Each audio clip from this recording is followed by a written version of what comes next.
So you've got this dream, right? Turning that love for the great outdoors into a real business. It's an awesome idea. But before you go all in on importing rooftop tents, there is one step you absolutely cannot skip: research. So in the next few minutes, we're going to break down exactly how to do it right so you can build a business that's profitable from day one. Let's jump in. I mean, it's a pretty cool dream to have. You're your own boss, you're selling a product you're actually passionate about, and you're helping other people get out and explore.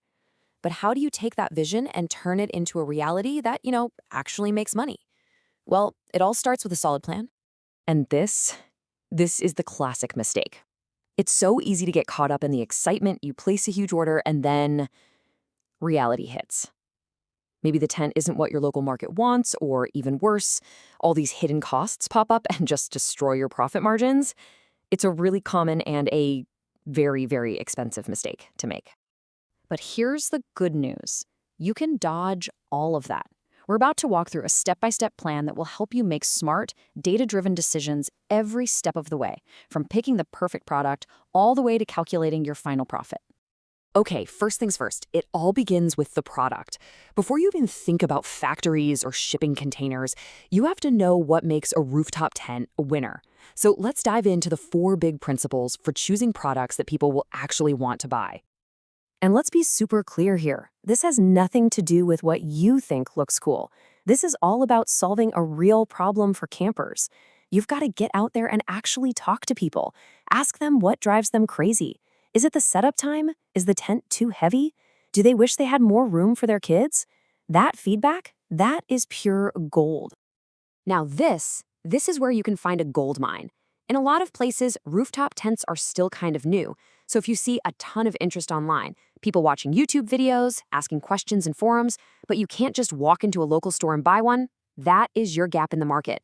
That's your chance to be the one who meets that demand. Look, in a crowded market, being generic is just not going to cut it. You have to find suppliers who will let you customize things. Think about it. Even small changes can make a huge difference. Adding your own branded colors, putting your logo on it, or maybe a cool feature like built-in LED lights. That's what makes your product special and lets you charge what it's worth. Especially if you're just starting out, please don't try to reinvent the wheel. The smartest way to reduce your risk is to start with a model that's already a proven bestseller, something like a popular ABS hardshell tent. This lets you learn the business, the shipping, the sales, the marketing, with a product you know people already want. Then you can branch out later. All right, so you've got the principles down for what makes a great product. Now let's switch gears and get practical. How do you use actual data to figure out what people are searching for? And just as important, where do you find the people to make it for you? This is the million-dollar question, isn't it? How do you know for sure that people want to buy what you want to sell? You need to move beyond just a gut feeling. And luckily, there is an amazing and totally free tool that can give you some incredible insights. We are talking about Google Trends. Seriously, this tool is a game changer. It shows you exactly what people are searching for online, and it's so easy to use. You just go to the site and type in your main keywords, something simple like rooftop tent. Okay, next, you've got to narrow things down to get data that's actually useful to you. So you set the location to your target market, let's say it's United States, and then you pick a time frame. Looking at the past 5 years is usually a great place to start. It shows you recent trends without a lot of old, irrelevant data. And boom. This is where the magic happens. You can see right away from the graph that demand has been really strong and growing. You can also see these clear peaks every spring and summer. That tells you when people are buying. And then you look at the map below, and it literally shows you where your customers are. States like Alaska, Utah, Colorado, these are your hotspots. This is data you can act on. So once you know people want your product, you need to find someone to make it. The best way to do this is with a 2-pronged attack. Start on Alibaba. It's great for just seeing what's out there. But then, to find the actual manufacturers, not just trading companies, you should do a separate Google search for something like rooftop tent manufacturer. Use both to get the full picture. And here is a super important pro tip. The suppliers at the very top of the list on Alibaba aren't necessarily the best ones. A lot of times, they've just paid a lot of money to be there. This is why you have to do your homework. Use both Google and Alibaba to cross-reference and find a partner you can really trust for the long haul. Fantastic! You found a great product, you've lined up a potential supplier, but now we get to the part that trips up a lot of new importers. How do you actually get your stuff from the factory floor all the way to your warehouse? Let's talk about shipping and regulations. You basically have two choices. There's International Express, like DHL or FedEx. It's incredibly fast. You can get something in about a week. But for a big, heavy item like a rooftop tent, the cost is just, wow, it's astronomical. It's really only an option for getting a single sample to check out. For your actual bulk inventory, sea freight is the only way to go. Yeah, it's way slower, but it's also dramatically cheaper. And to put a real number on that, just get ready for this. To ship one single tent by express could easily cost you $1,000.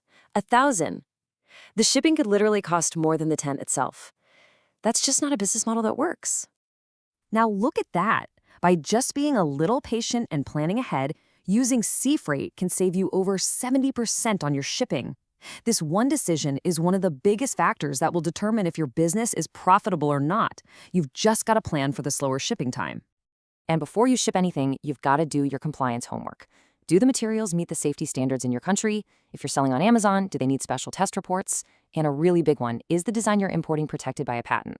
Answering these questions upfront is so important. Your freight forwarder, the company handling your shipping, is going to be your best friend here. They can help you figure all this stuff out. Okay, we've made it. This is the final and I'd say most important step. This is where the dream meets the spreadsheet. You have to break down every single cost to figure out if you can actually make money doing this. The big term you need to know is landed cost. Now, this isn't just what you pay the factory. Not even close. It's the total cost to get that product from their door to your door. That includes the product itself, the shipping, and the insurance and import taxes or tariffs. It's the whole shebang. So let's run through the full list. First, you've got the cost of getting your sample. Then there's the wholesale price for your big order. Add the sea freight costs on top of that. Then you've got import tariffs, which in the US can be anywhere from 5 to 10%. And don't forget, if you're selling on a platform like Amazon, they're going to take their cut, often 15 to 20%. You have to account for every single one of these. And here it is, the bottom line. After you add up every single one of those expenses and subtract them from the price you think you can sell the tent for, are you left with a net profit margin of 20 to 30%? If the answer is yes, then congratulations, you have a healthy, viable business on your hands. But if it's no, it's time to go back to the drawing board. That's the ultimate question all of this research needs to answer.